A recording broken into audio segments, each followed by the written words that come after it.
আজকের এই জুমায় আমরা সূরা আদ-দাহরের দ্বিতীয় রুকুর তাফসির এবং তার প্রেক্ষিতে আমাদের করণীয় বর্জনীয় বিষয়গুলো আলোচনা করার চেষ্টা করব। আমরা প্রত্যেকেই আজকের এই আলোচনা অত্যন্ত মনোযোগের সাথে, আমলের নিয়তে, ইখলাসের সাথে শোনার চেষ্টা করি। আল্লাহ রাব্বুল আলামিন আমাদেরকে তৌফিক দান করুন। আমরা সকলে বলি আমিন। মোহতারাম মুসল্লিয়ানে কেরাম, সূরা আদ-দাহরের মধ্যে মোট 31টি আয়াত রয়েছে। আমরা গত জুমায় 22 আয়াতের তাফসির আলোচনা করেছিলাম। আজকের এই জুমায় আমরা 23 থেকে 31 নম্বর আয়াত পর্যন্ত এই আয়াতগুলোর তাফসির আলোচনা করব ইনশাআল্লাহ। তো আল্লাহ রাব্বুল আলামিন সূরা আদ-দাহরের 23 নম্বর আয়াতে আলোচনা করছেন। আল্লাহ বলেন, ইন্না নাহনু নাজ্জালনা আলাইকাল কুরআনা তানজিলা। আল্লাহ বলছেন, নিশ্চয়ই আমি আপনার উপর এই কোরআন পর্যায়ক্রমে বা ধারাবাহিকভাবে অবতীর্ণ করেছি। এর পরের আয়াত আল্লাহ বলছেন, ফাসবির লিহুকমি রাব্বিক ওয়ালা তুতি' মিনহুম আথিমান আও কাফুরা ওয়াযকুর ইসমা রাব্বিকা বুকরাতাও ওয়া আসীলা ওয়া মিনাল লাইল ফাসজুদ লাহু ওয়াসাব্বিহহু লাইলান তাওয়িলা। আমরা প্রথম ধাপে এই কয়েকটি আয়াতের তাফসির জেনে নেওয়ার চেষ্টা করি। আল্লাহ রাব্বুল আলামিন প্রথম আয়াতে বলছেন যে নিশ্চয়ই আমি আপনার উপর এই কোরআন পর্যায়ক্রমে অবতীর্ণ করেছি। সুতরাং আপনি আপনার রবের নির্দেশ পালনার্থে অটল অবিচল থাকুন এবং আপনি পাপীদের এবং যারা নাফরমান আছে, কাফের আছে, তাদের অনুসরণ করবেন না।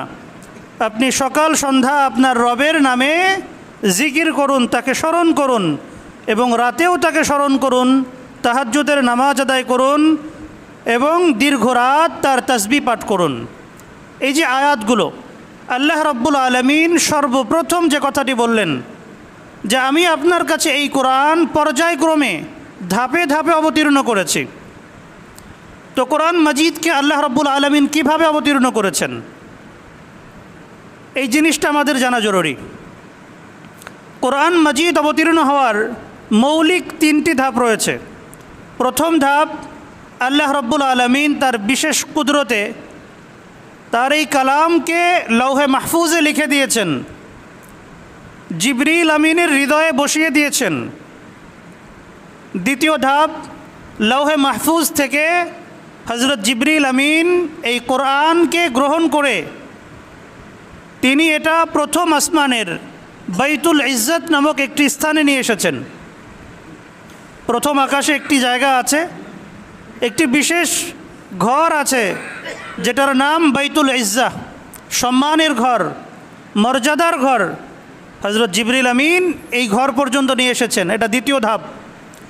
আর তৃতীয় ধাপ হলো এই বাইতুল ইজ্জত থেকে দীর্ঘ 23 বছরে যখন যতটুকুর প্রয়োজন হয়েছে আল্লাহ রাব্বুল আলামিন ধীরে ধীরে তার হাবিব সাল্লাল্লাহু আলাইহি ওয়াসাল্লামের উপর এই কোরআন অবতীর্ণ করেছেন। তো আল্লাহ রাব্বুল আলামিন এই যে কোরআন অবতীর্ণ করলেন, এই কোরআন অবতীর্ণ করার ক্ষেত্রে তিনি কোরআনের সেফটির দিকে, এর নিরাপত্তার দিকে অনেক বেশি লক্ষ্য রেখেছেন, যেন এই কোরআনের সাথে অন্য কিছু কোনোভাবেই মিশ্রিত হতে না পারে।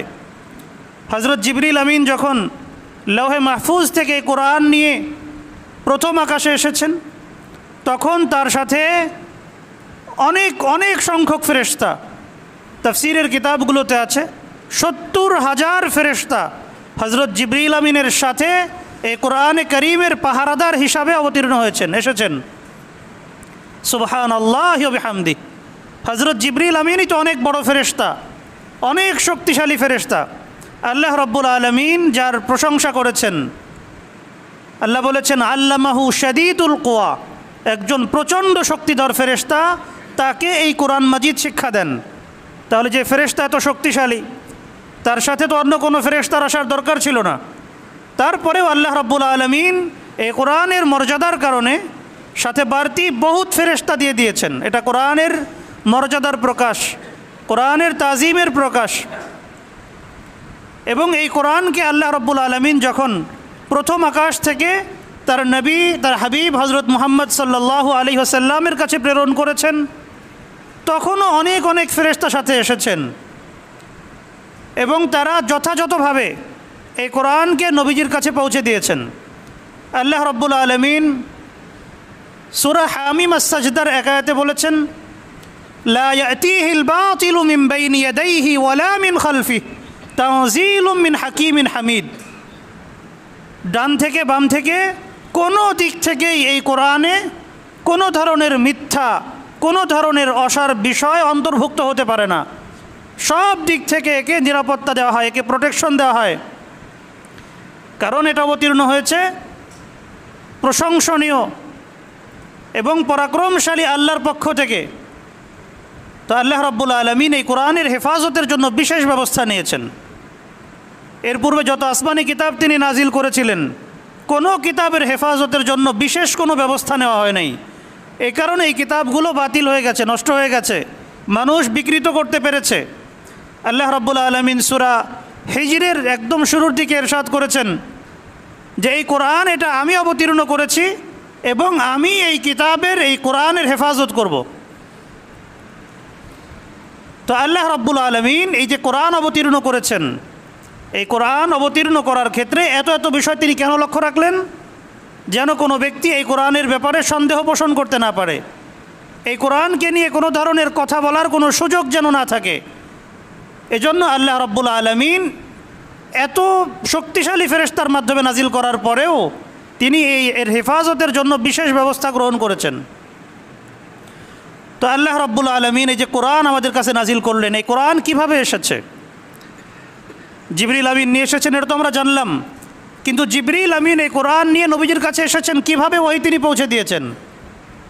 হাদিসের কিতাবগুলোতে আছে, বিশেষ করে সহিহ বুখারীর একদম শুরুর দিকে বাবুন কাইফা কানা বাদুল ওয়াহী, এর মধ্যে লম্বা আলোচনা আছে যে মৌলিক 7-8 ভাবে এই কোরআন নবীজির কাছে এসেছে, জিবরিল আমিন নবীজি পর্যন্ত পৌঁছে দিয়েছেন।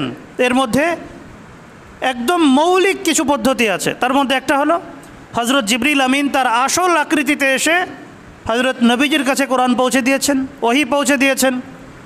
2 নম্বর, মানুষের আকৃতিতে এসেছেন এবং জিবরিল আমিন নবীজিকে কোরআন শিখিয়েছেন। 3 নম্বর, মাঝে মধ্যে ঘণ্টা ধ্বনির মতো আওয়াজ হতো, লাগাতার শিকল টানা হলে অথবা বেল বাড়ি দেওয়া হলে যে ধরনের আওয়াজ হয়, এ ধরনের আওয়াজ হতো এবং ওই আওয়াজের মধ্য দিয়েই বলে দেওয়া হতো যে ওয়াহী নবীজির কাছে আসলো, সেটা তিনি বুঝে ফেলতেন, সেটা তার হৃদয়ে বসে যেত। তো প্রথম দিকে হজরত নবী করিম সাল্লাল্লাহু আলাইহি সাল্লাম এই কোরআন মুখস্থ করার জন্য অনেক চেষ্টা করতেন, খুব বেশি বেশি জিহ্বা নাড়াতেন, পড়তে থাকতেন। তো আল্লাহ রাব্বুল আলামিন আয়াত নাজিল করলেন, লা তুহাররিক বিহি লিসানাকা লিতাজালা বিহি ইন্না আলাইনা জামআহু ওয়া কুরআনা সুম্মা ইন্না আলাইনা বায়ানা। যখন আমি এই কোরআন আপনার কাছে নাজিল করি, আপনাকে এত কষ্ট করে জিহ্বা নাড়াচাড়া করতে হবে না, তো পড়তে হবে না। এই কোরআন আমি আপনার হৃদয়ে বসিয়ে দেব, আমি আপনার জবান এটা জারি করে দেব, আপনাকে পড়িয়ে দেব, এরপর এই কোরআনের ব্যাখ্যা বিশ্লেষণ সেটা আমি আপনাকে শিখিয়ে দেব। এটার জন্য আপনাকে কোনো পেরেশান হতে হবে না। সুবহানাল্লাহি ওয়া বিহামদিহি। তো আল্লাহ রাব্বুল আলামিন এভাবে কোরআন অবতীর্ণ করেছেন। তো এই যে কোরআনকে কোরআন কেন বলা হয়? কোরআন এটা মূলত মাজদার, এর অর্থ পাঠ করা, পড়া, এবং এই শব্দটা মাজদার হলেও এটা ইসমে মাফউলের অর্থে, অর্থাৎ পঠিত, যেটাকে পড়া হয়, বারবার তেলাওয়াত করা হয়। এই কোরআনকে কোরআন বলার কারণ হলো যে কোরআন পৃথিবীর বুকে সবচেয়ে বেশি পঠিত গ্রন্থ, এর চেয়ে বেশি কোনো বইকে আর পড়া হয় না। এই কোরআন সবচেয়ে বেশি তেলাওয়াত করা হয়, সবচেয়ে বেশি পাঠ করা হয়।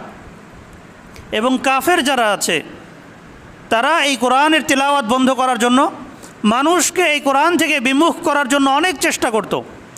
যেমন সূরা হামিম আস-সাজদার মধ্যে এসেছে, আল্লাহ বলেছেন যে কাফেররা বলে, وقال الذين كفروا لا تسمعوا لهذا القرآن والغوا فيه لعلكم تغلبون।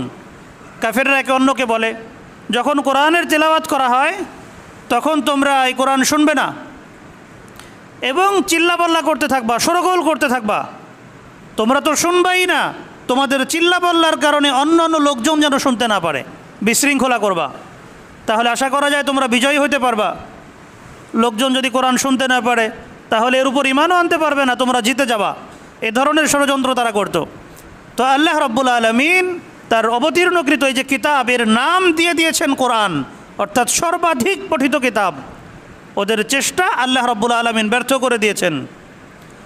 তো আল্লাহ রাব্বুল আলামিন এই যে কিতাব আমাদের কাছে নাজিল করলেন, এই কিতাবের ক্ষেত্রে আমাদের করণীয় কি?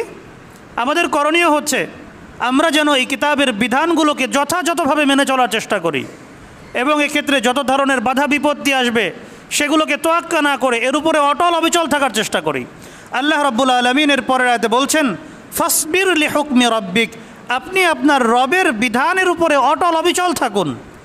এই কোরআনের বিধান পালন করতে গেলে অনেকে অনেক কথা বলবে, নানান ধরনের সমালোচনা হবে, ওতে পিছপা হওয়ার কোনো সুযোগ নাই, পিছপা হওয়া যাবে না।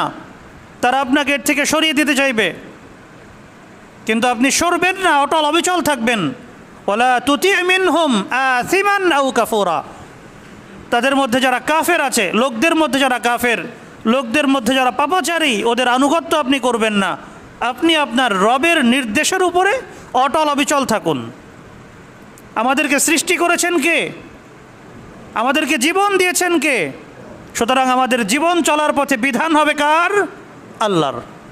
ফাসবির লিহুকমি রাব্বিক, আপনার রবের হুকুমের উপরে আপনি অটল অবিচল থাকুন। দুনিয়ার মানুষ কে কি বলল না বলল, কে কোন পথে গেল, কে কোন মতে চলল, সেটা আপনার দেখার দরকার নাই। আপনি কোরআনের উপরে অটল অবিচল থাকুন এবং লোকদেরকে ওটার দাওয়াত দেন। আল্লাহ রাব্বুল আলামিন এখানে বিশেষ করে দুই ধরনের লোকদের কথা বললেন, যে ওয়ালা তুতি মিনহুম আথিমান আও কাফুরা।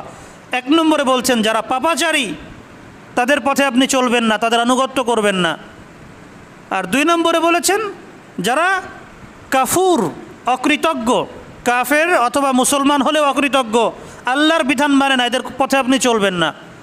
আমরা যদি দেখি আমাদের সমাজের মধ্যে নানান ধরনের লোকজন আছে যারা কোরআনের বিধানকে সেকেলে মনে করে যে কোরআন এটা বহুদিন আগে নাজিল হয়েছে, 1500 বছর আগের কিতাব, 1500 বছর আগের কিতাব, এখন আধুনিক যুগ চলছে, এখন মডার্ন সায়েন্সের যুগ, এখন কি এতদিন আগের কোরআন, এতদিন আগের কিতাব মানার সুযোগ আছে নাকি? এ ধরনের কথা বলার কোনো সুযোগ আছে? আল্লাহ রাব্বুল আলামিন যে কিতাব নাজিল করেছেন এটা চির আধুনিক, এটা কখনোই পুরাতন হবে না, কখনোই বাসি হবে না। আল্লাহ তাআলা সূর্য তৈরি করেছেন, আল্লাহ তাআলা চন্দ্র তৈরি করেছেন। এই চাঁদ সূর্য কতদিন পর পর আপডেট করতে হয়? এগুলো কোনো আপডেট করতে হয় না, এগুলো চলছে এবং চলতেই থাকবে, চলতেই থাকবে। যখন আল্লাহ তাআলার হুকুম হবে তখন এগুলো ধ্বংসপ্রাপ্ত হবে। তো আল্লাহ রাব্বুল আলামিন এই কিতাব দিয়েছেন, এই কোরআন দিয়েছেন, এটা কিয়ামত পর্যন্ত সময়ের জন্য দিয়েছেন। এটাকে আপডেট করতে হবে না, এর কোনো বিধানকে পরিবর্তন করতে হবে না, এটা চলতেই থাকবে, এটা চির আধুনিক। দুনিয়ার ফাসেক ফুজ্জার যারা আছে, দুনিয়ার কাফের মুশরিক বদ্দিন বেঈমান যারা আছে, তাদের কথা কানে তোলার কোনো সময় নাই আমাদেরকে আমাদের রবের দেওয়া কোরআনের উপরে অটল অবিচল থাকতে হবে, এবং আমরা থাকবো ইনশাআল্লাহ। এরপর আল্লাহ রাব্বুল আলামিন বলছেন, ওয়াযকুর ইসমা রাব্বিকা বুকরাতাও ওয়া আসিলা, আপনি সকালে এবং সন্ধ্যায় আপনার রবের জিকির করুন, আপনার রবের কথা স্মরণ করুন। জিকির কিভাবে করব? সকাল সন্ধ্যা আমরা আল্লাহ রাব্বুল আলামিনের নামের তাসবিহ পাঠ করতে পারি, সুবহানাল্লাহ, আলহামদুলিল্লাহ, লা ইলাহা ইল্লাল্লাহ, আল্লাহু আকবার, এগুলোর মাধ্যমে, এবং এর বাইরে যত ধরনের তাসবিহাত আছে, তাহলিলাত আছে, সেগুলোর মাধ্যমে আমরা আমাদের রবকে স্মরণ করব। এটা একটা। আর দুই নম্বর হলো সকাল সন্ধ্যা নামাজ আদায় করা। সকালের নামাজ বলতে ফজরের নামাজ, আর সন্ধ্যাকালীন নামাজ আসিল, এই নামাজ বলতে আসরের নামাজ উদ্দেশ্য। ফজরের নামাজ এবং আসরের নামাজ, এই দুটো নামাজ অত্যন্ত গুরুত্বপূর্ণ, অত্যন্ত ফজিলতপূর্ণ, তাৎপর্যপূর্ণ। আল্লাহ রাব্বুল আলামিন কোরআনে কারীমে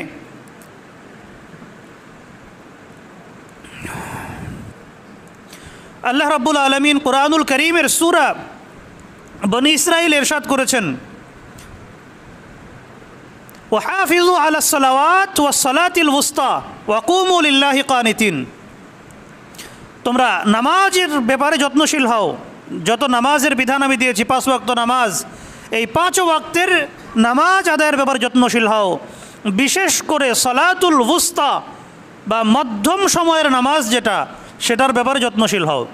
মধ্যম সময়ের নামাজ বলতে কি উদ্দেশ্য? মুফাসসিরিনে কেরাম, মুহাদ্দিসিনে কেরাম, সাহাবায়ে কেরাম, তাবেঈন, তবে তাবেঈন, ওনাদের থেকে অনেকগুলো মতামত আছে।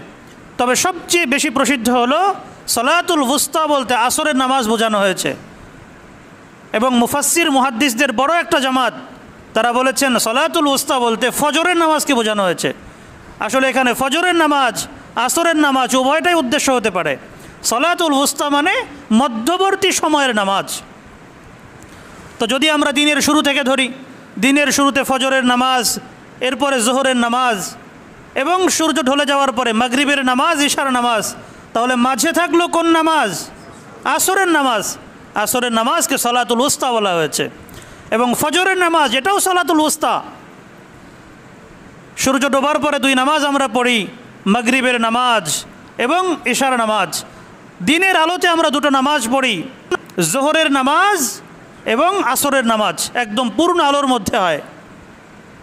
আর ফজরের নামাজ যেটা, সেটা আলো আধারির মধ্যে হয়, তখন রাতের কিছু আধার বাকি থাকে, দিনের কিছু আলো ফুটে ওঠে।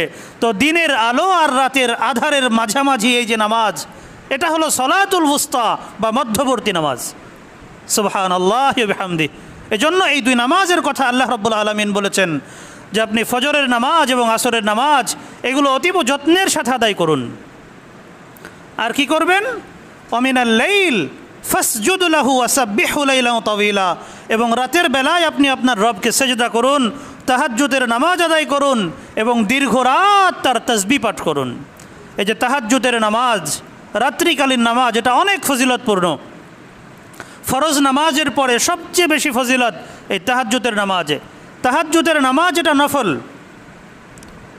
তাহাজ্জুদের নামাজ এটা ফরজ নয়, এটা ওয়াজিব নয়, এটা নফল। কিন্তু নফল হলেও এর ফজিলত অনেক বেশি। এই তাহাজ্জুদের নামাজের মাধ্যমে আল্লাহর নৈকট্য অর্জন করা সবচেয়ে সহজ হয়। যারা তাহাজ্জুদের নামাজ আদায় করেন, বুজুর্গানে দিন যারা আছেন, যারা এই নামাজের মজা একবার পেয়েছেন, তারা এই নামাজ আর কখনোই ছাড়তে পারেন না। অনেক মজাদার নামাজ। তাহাজ্জুদের নামাজ যারা আদায় করেন, তাহাজ্জুদের নামাজে কোরআনের তেলাওয়াত যারা করেন, তারা আল্লাহর সর্বশ্রেষ্ঠ বান্দা। হাদিসে পাকে এসেছে, আল্লাহ রসুল সাল্লাল্লাহু আলাইহি সাল্লাম বলছেন, লা হাসাদা ইল্লা ফি ইসনাইন রাজুলুন আতাহুল্লাহুল কুরআন ফাহুয়া ইয়াকুমু বিহি আনা আল-লাইল ওয়া আনা আন-নাহার ওয়া রাজুলুন আতাহুল্লাহু মালান ফাহুয়া ইউনফিকুহু ফি সাবিলিল্লাহ আনা আল-লাইল ওয়া আনা আন-নাহার। আল্লাহ রসুল বলছেন, কেবলমাত্র দুই ব্যক্তির ক্ষেত্রে ঈর্ষান্বিত হওয়া এটা জায়েজ আছে। ঈর্ষা যদি হয় দুই ব্যক্তির ক্ষেত্রে হতে পারে। এক নম্বর হলো আল্লাহ রাব্বুল আলামিন যাকে কোরআনের ইলম দিয়েছেন, যাকে কোরআন দান করেছেন, এবং সে দিনে রাতে এই কোরআনের তেলাওয়াত করতে থাকে, নামাজের মধ্যে তেলাওয়াত করে, নামাজের বাইরে তেলাওয়াত করে, সে তেলাওয়াত করতেই থাকে। আর দুই নম্বর হলো ওই ব্যক্তি আল্লাহ রাব্বুল আলামিন যাকে মাল দিয়েছেন, যাকে সম্পদ দিয়েছেন, সে দিনে রাতে এখান থেকে আল্লাহর সন্তুষ্টিমূলক কাজে তার এই সম্পদকে খরচ করতে থাকে। এই জন্য দোস্ত মোহতারাম, তাহাজ্জুদের নামাজ আদায়ের ব্যাপারে আমাদেরকে যত্নশীল হতে হবে। তাহাজ্জুদের নামাজ আল্লাহ রাব্বুল আলামিন কোরআনুল কারীমে সূরা বনী ইসরাঈলের মধ্যে বলেছেন, ওয়ামিনাল লাইল ফাতাহাজ্জাদ বিহি নাফিলাতাল লাক আসা আন ইয়াবআসাকা রাব্বুকা মাকামান মাহমুদা। আল্লাহ বলছেন, আপনি রাতের বেলায় তাহাজ্জুদের নামাজ আদায় করেন, কিয়ামুল লাইল করেন, আশা করা যায় আপনার রব আপনাকে মাকামে মাহমুদ দান করবেন, একটা সম্মানিত আসনে কিয়ামতের মাঠে বসাবেন। আল্লাহ রাব্বুল আলামিন তার হাবিবকে এই ফজিলত তো অবশ্যই দান করবেন। তো তাহাজ্জুদের নামাজের সাথে এটাকে জুড়ে দিয়েছেন। উলামা একরাম বলেন, যারা এই তাহাজ্জুদের নামাজ আদায় করবে, কিয়ামতের দিন আল্লাহ রাব্বুল আলামিন তাদেরকেও সম্মানিত আসনে, বড় বড় সিংহাসনে বসাবেন ইনশাআল্লাহ। সুবহানাল্লাহি ওয়া বিহামদিহি। এই জন্য দোস্ত মুহতারাম, তাহাজ্জুদের নামাজের ব্যাপারে আমরা যত্নশীল হই। আল্লাহ রাব্বুল আলামিন আমাদেরকে তৌফিক দান করুন। তাহাজ্জুদের নামাজের জন্য আমরা কিভাবে জাগ্রত হব? নামাজ তো আমরা পড়ব, কিভাবে আমরা নামাজ আদায় করব? তাহাজ্জুদের নামাজ আদায় করতে গেলে আমাদেরকে সর্বপ্রথম যেটা করণীয় সেটা হলো আগরাত্রে একটু আগে আগে ঘুমিয়ে যাওয়ার চেষ্টা করা। বর্তমানে আমরা বিলম্ব করে ঘুমানোর কারণে, ঘুমাতে দেরি করার কারণে তাহাজ্জুদ থেকে সবচেয়ে বেশি বঞ্চিত হই। আমাদের ঘুমোতে ঘুমোতে 11:30, 12টা, 1টা বেজে যায়। ভাই, যদি আমি ঘুমাতে ঘুমাতেই 12টা বাজিয়ে দিই, তাহলে আমি ভোররাত্রে কীভাবে উঠব? আমাদের যত কাজ আছে আমরা দিনের বেলায় করার চেষ্টা করি, এবং সকাল সকাল আমরা ঘুম থেকে উঠব, তাহাজ্জুদের নামাজ পড়ে ফজর পড়ে আমরা কাজ শুরু করব, এবং ঈশার পরে যত দ্রুত সম্ভব আমরা ঘুমাতে চলে যাব। নবী করিম সাল্লাল্লাহু আলাইহি সাল্লাম ঈশার নামাজের পরে দুনিয়াবি কথাবার্তা বলা, দুনিয়াবি কাজকর্ম করতে থাকা এটা পছন্দ করতেন না। ইলমে দ্বীনের চর্চা যদি হয় অথবা অত্যন্ত জরুরি কোনো বিষয় যদি হয় সেটা ভিন্ন কথা। এছাড়া গল্পগুজব করতে থাকা, অন্যান্য কাজকর্ম করতে থাকা, এটা নবীজি পছন্দ করতেন না। এশার পর যত দ্রুত সম্ভব ঘুমিয়ে যেতেন, এবং পরিবার পরিজনকেও ঘুমিয়ে পড়তে বলতেন, যেন তাহাজ্জুদে উঠতে সহজ হয়। এজন্য আমাদের প্রথম কাজ এটা। 2 নম্বর কাজ হলো আমরা অ্যালার্ম দিয়ে রাখবো মোবাইলে, 1 বার 2 বার 3 বার লাগলে অ্যালার্ম দিয়ে রাখি, তাহলে আমাদের আশা করা যায় ঘুম ভাঙবে। এবং 3 নম্বর বিষয় হলো আল্লাহর কাছে দোয়া করা। ঘুমানোর সময় এই দোয়া করা যে, আল্লাহ, আমি তাহাজ্জুদ পড়ার নিয়ত করেছি, আপনি আমাকে অমুক সময় জাগায় দিন। আমি তো আমার সাধ্যমতো চেষ্টা করছি, মোবাইলে অ্যালার্ম দিয়ে রেখেছি, আগে আগে ঘুমাচ্ছি, আপনি আমাকে জাগায় দিন। এটা আমাদের বহুত পরীক্ষিত আমল।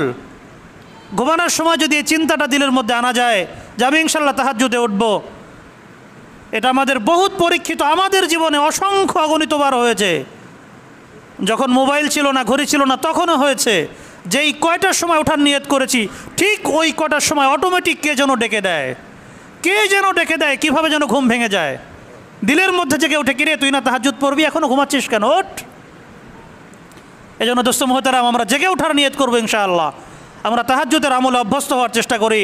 আল্লাহ রাব্বুল আলামিন আমাদেরকে তৌফিক দান করুন। আল্লাহ রাব্বুল আলামিনের পর পাপী বান্দা যারা আছে, এতক্ষণ তো ইমানদার বান্দাদের কথা আলোচনা করেছেন। যারা ইমানদার তাদের জীবন কেমন হয়, তারা কিভাবে চলে, তাদেরকে তিনি কিভাবে চলতে বলেছেন, এই বিষয়গুলো তুলে ধরেছেন। এর পরের যে আয়াতগুলো আছে, এর পরের কয়েকটা আয়াতে আল্লাহ রাব্বুল আলামিন যারা কাফের, যারা ফাসিক, তাদের কথা বলেছেন। ইন্না হাউলা ইউহিব্বুনাল আজিলাহ ওয়া ইয়াযরুনা ওয়ারাআহুম ইয়াওমান সাকিলা নাহনু খালাকনাহুম ওয়া শাদাদনা আসরাহুম ওয়া ইযা শি'না বাদদালনা আমসালাহুম তাবদীলা ইন্না হাযিহি তাযকিরা ফামান শাআ ইত্তাখাযা ইলা রাব্বিহি সাবিলা। আল্লাহ বলছেন, আর ওই সমস্ত লোকজন যারা আমার আনুগত্য করে না, যারা আমার অনুগত হয় না, এরা তো নিকটবর্তী জিনিসটাকেই ভালোবাসে, এবং তারা তাদের পিছনে সেই কঠিন দিনটাকে ভুলে যায়, সেটাকে উপেক্ষা করে। নিকটবর্তী জিনিসকে তারা ভালোবাসে, অর্থ কি? আজিলা তারা উদ্দেশ্য হলো দুনিয়া, দুনিয়াকে তারা ভালোবাসে। দুনিয়ার নাজ ও নেয়ামত, দুনিয়ার চাকচিক্য, দুনিয়ার সৌন্দর্য, দুনিয়ার সম্মান, এগুলোকে তারা ভালোবাসে, তারা দুনিয়াকেই পেতে চায়। অনেকে তো ডায়লগ তৈরি করেছে, নগদ যা পাও হাত পেতে নাও, বাকির খাতা শূন্য থাক। দুনিয়া হলো নগদ আর আখেরাত হলো বাকি। আখেরাত বাদ দাও, দরকার নাই, দুনিয়া যা পাও সেটা নাও, খাও দাও ফুর্তি করো, দুনিয়াটা মস্ত করো, জীবনটা একটাই, খেয়ে দিয়ে নাও, ভোগবিলাস করে নাও। এ ধরনের নানান ডায়লগ তারা তৈরি করেছে। এগুলো ইমানদারদের কথা হতে পারে না। যারা আখেরাতকে বিশ্বাস করে না তারা বলতে থাকুক, ওতে আমাদের কিছু যায় আসে না। কিন্তু যারা আল্লাহর কিতাবকে বিশ্বাস করে, যারা আল্লাহর হাবিবকে বিশ্বাস করে, তারা এই ধরনের কোনো কথা কোনো দিন বলতে পারে না। আল্লাহ বলছেন, এরা কি করে? ইন্না হাউলা ইউহিব্বুনাল আজিলাহ, এরা দুনিয়াকে ভালোবাসে। ওয়া ইয়াযরুনা ওয়ারাআহুম ইয়াওমান সাকিলা, এবং কিয়ামতের যে দিন সেটাকে তারা উপেক্ষা করে, সেটাকে ভুলে যায়। কিয়ামতের দিনটাকে আল্লাহ রাব্বুল আলামিন বলেছেন ইয়াওমান সাকিলা, অত্যন্ত কঠিন দিন। কিয়ামতের দিন কত লম্বা হবে? কিয়ামতের দিন এটা 50,000 বছরের সমান হবে। দুনিয়ার বিচারে 50,000 বছর, কিন্তু বিচার সালিশ কতটুকু টাইম হবে? মাত্র 6 ঘন্টা। আমাদের দুনিয়ার সময় হিসাবে মাত্র 6 ঘন্টা টাইম বিচার সালিশ হবে, এর মধ্যে সব শেষ। আল্লাহ তাআলা সারিউল হিসাব, অত্যন্ত দ্রুত গতিতে তিনি হিসাব কিতাব করবেন। দুনিয়ার আমাদের একটা দিন যতটুকু, 12 ঘন্টা দিন আর 12 ঘন্টা রাত, তো এই একদিনের অর্ধেক পরিমাণ সময় এটা হলো হাসরের মাঠে হিসাব কিতাবের জন্য লাগবে। আল্লাহ তাআলা এই পরিমাণ সময় নেবেন। তিনি চাইলে তো চোখের পলকেই সব হিসাব করে ফেলতে পারতেন, কিন্তু এই পরিমাণ সময় তিনি কিয়ামতের মাঠে নেবেন বিচার সালিশের জন্য। কিন্তু মূল যে দিন, মূল যে সময়, সেটা হবে 50,000 বছরের সমান। এবং এই সময়ের বেশিরভাগ সময় সিংহভাগ সময় মানুষকে দাঁড়িয়ে পার করতে হবে। বিচার কখন শুরু হবে এই অপেক্ষায়। তা আল্লাহ বলছেন তারা এই কিয়ামতের দিনকে ভুলে যায়। কেন ভুলে যায়? ভুলে যাওয়ার কারণ হলো আমি তাদেরকে দুনিয়াতে শক্তিমত্তা দান করেছি, তাদেরকে আমি শক্তি দিয়েছি। সূরার শুরুতে আল্লাহ তাআলা বলেছেন মানুষকে শুক্রাণু থেকে তৈরি করা হয়েছে। পুরুষের শুক্রাণু আর নারীর ডিম্বাণু দুটো মিশ্রিত হয়ে সেখান থেকে মানুষ তৈরি হয়। আমি সেখান থেকে মানুষকে তৈরি করেছি। সে একসময় উল্লেখ করার মতো কিছুই ছিল না, আমি তাকে শক্তিমত্তার বয়সে পৌঁছে দিয়েছি। এই শক্তি পেয়ে, সামর্থ্য পেয়ে সে আমাকে ভুলে যায়। সে চিন্তা করে দেখে না যে শক্তি কোথা থেকে এলো, শক্তি কে দিল। আল্লাহ বলছেন নাহনু খালাকনাহুম ওয়া শাদ্দাদনা আসরাহুম, আমিই তো তাদেরকে সৃষ্টি করেছি এবং আমিই তো তাদের গঠনকে সুগঠিত করেছি, আমিই তো তাদের শরীরকে মজবুত করে দিয়েছি, সক্ষম করে দিয়েছি। কেন তারা এটা ভুলে যায়? ওয়াইদা শি'না বাদদালনা আমসালাহুম তাবদীলা, আমি যদি চাই তাহলে আমি তো তাদেরকে বদলে দিতে পারি, আমি তো তাদেরকে পরিবর্তে অন্য জাতি সৃষ্টি করতে পারি। ওয়াইদা শি'না, আর যখন আমি চাইব বা আমি যদি চাই, বাদদালনা আমসালাহুম তাবদীলা, আমি তাদেরকে বদলায় দিতে পারি, পাল্টায় দিতে পারি। মানুষকে ধ্বংস করে দিব, মানুষের পরিবর্তে অন্য কোনো জাতি তৈরি করব। আমি চাইলেই সেটা পারি। মানুষ একসময় ছিল না, আমি সৃষ্টি করেছি। আমি চাইলে এদেরকে বাদ দিয়ে অন্য কোনো মাখলুক তৈরি করতে পারি যারা আমার ইবাদত করবে, যারা আমার কোরআন মান্য করবে। অথবা এই আয়াতের তাফসীর হলো তাদেরকে ধ্বংস করে দিয়ে তাদের পরিবর্তে আমি অন্য গোত্রকে নিয়ে আসব। এই এলাকায় এখন যারা বসবাস করছে এদেরকে ধ্বংস করে দিব এবং এদের পরিবর্তে অন্য জাতিগোষ্ঠী, অন্য গোত্রের মানুষ তারা এখানে বসবাস করবে, তারা আসবে এবং তারা আমার এই কোরআনকে মান্য করবে। আমরা যদি দেখি আল্লাহ রাব্বুল আলামিন পৃথিবীর ইতিহাসে বহু জাতিকে ধ্বংস করে দিয়েছেন এবং তাদের পরিবর্তে অন্য জাতি, আল্লাহর অন্যান্য বান্দারা তারা আল্লাহর ইবাদত গুজার হয়েছেন, আল্লাহর কিতাব তারা মান্য করেছেন।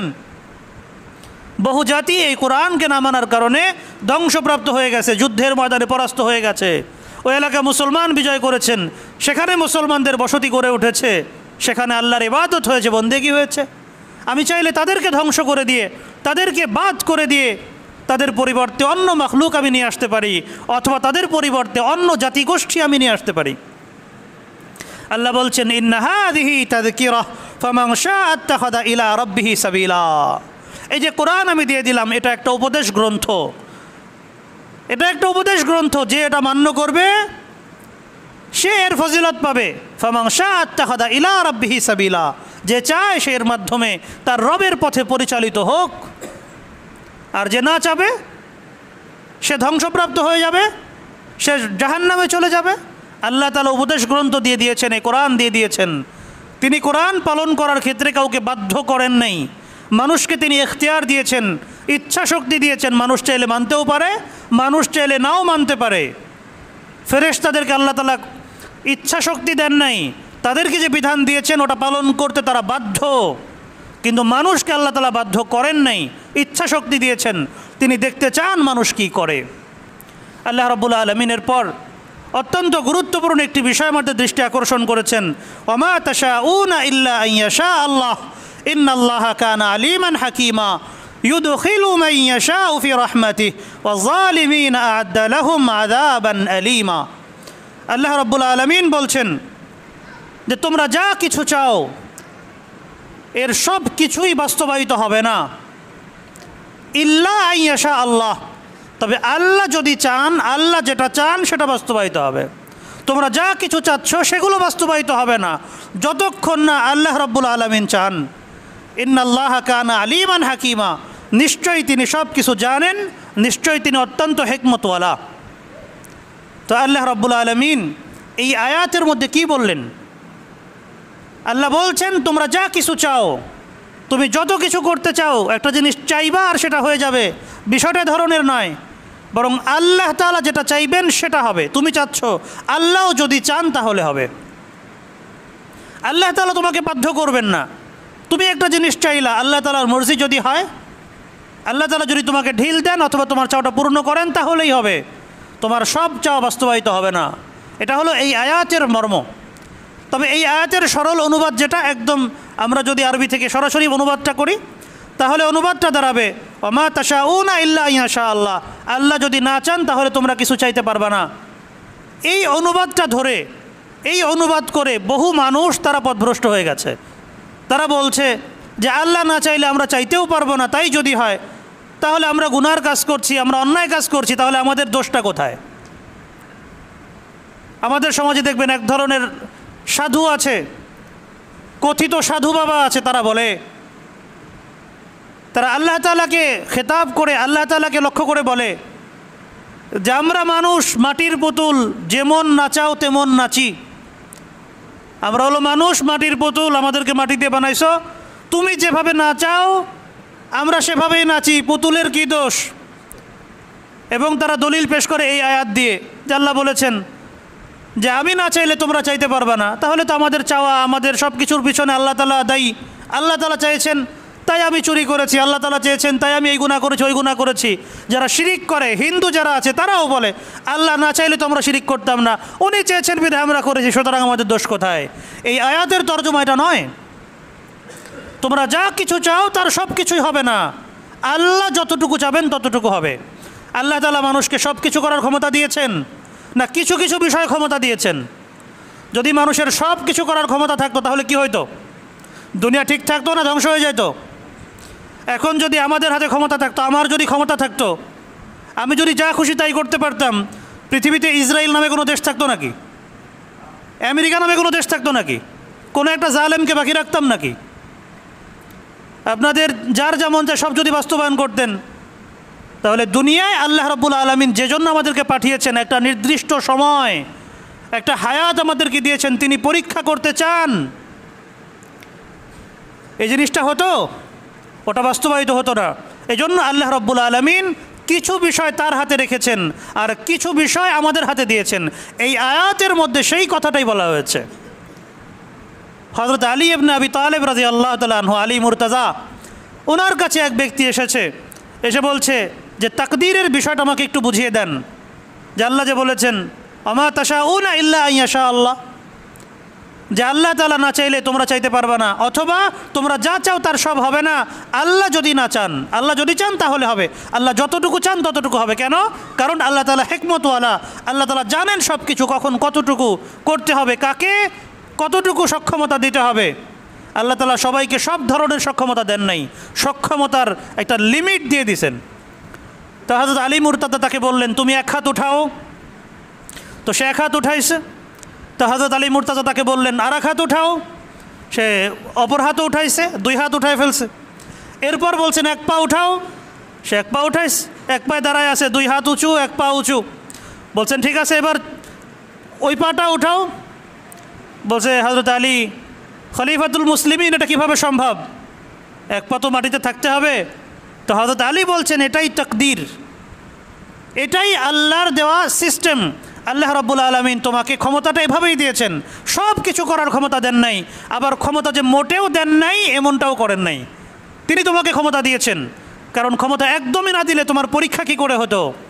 আবার সব ধরনের ক্ষমতা দেন নাই, তাহলে তুমি দুনিয়া ধ্বংস করে ফেলতা, দুনিয়ার এই নিজাম, এই সিস্টেম ঠিক থাকতো না। তো আল্লাহ রাব্বুল আলামিনের রহমত কারা লাভ করবে? আল্লাহর জান্নাতে কারা যাবে? আল্লাহ বলছেন ইউদখিলু মান ইয়াশাউ ফি রাহমাতিহি, আল্লাহ তাআলা যাকে চান তিনি তার রহমতে প্রবেশ করাবেন। আল্লাহর বান্দাদের মধ্যে থেকে যারা তার রহমতের আশা করে, যারা জান্নাতে যেতে চায়, আল্লাহ রাব্বুল আলামিন অবশ্যই তাদেরকে জান্নাত দান করেন, যদি সে যথাযথভাবে চায়। এমন কখনোই হবে না যে বান্দা জান্নাত চাবে আর আল্লাহ তাকে বঞ্চিত করবেন, এটা কখনোই হবে না। আল্লাহ তাআলা জালেম নন। তা আল্লাহর বান্দাদের মধ্যে থেকে যারা তার কাছে রহমত চায়, আল্লাহ তাআলা বলছেন ইউদখিলু মান ইয়াশাউ ফি রাহমাতিহি, তিনি যাকে চান তাকে তিনি তার রহমতে প্রবেশ করাবেন। কাকে প্রবেশ করাবেন? যারা তার রহমত আশা করে, যারা তার রহমত চায় এবং যথাযথ প্রক্রিয়া অবলম্বন করে। আমি চাইলাম আমি জান্নাতে যাব কিন্তু কোনো কাজ করলাম না, জান্নাতে যাওয়া যাবে? জান্নাতে যাওয়া যাবে না। আল্লাহ বলছেন ওয়াযালিমিনা আ'আদ্দা লাহুম আযাবান আলীমা, এবং যারা জালেম, যারা অত্যাচারী, যারা অবিচারী, যারা অন্যদের উপর জুলুম করে, যারা নিজেদের উপরে জুলুম করে, শিরিক কুফুরের মাধ্যমে, বেদায়াতের মাধ্যমে, ফিস্ক ফুজুরের মাধ্যমে যারা জুলুম করে, অন্যায় অপরাধে যারা লিপ্ত থাকে, আল্লাহ রাব্বুল আলামিন তাদের জন্য অত্যন্ত যন্ত্রণাদায়ক শাস্তির ব্যবস্থা করেছেন। আমি ইচ্ছা শক্তি দিয়েছি, এটাকে তুমি খারাপ কাজে লাগাইলা, এটাকে গুনাহের কাজে লাগাইলা, তাহলে মনে রেখো তোমার জন্য জান্নাত নয়, তোমার জন্য আমি কঠিন শাস্তির ব্যবস্থা রেখেছি। আল্লাহ রাব্বুল আলামিন আমাদেরকে জান্নাতি বান্দাদের অন্তর্ভুক্ত হওয়ার তৌফিক দান করুন, আমাদেরকে জাহান্নামী হওয়া থেকে হেফাজত করুন। আমরা সকলে বলি আমিন। ওয়া আখিরু দাওয়ানা আলহামদুলিল্লাহি রাব্বিল আলামিন।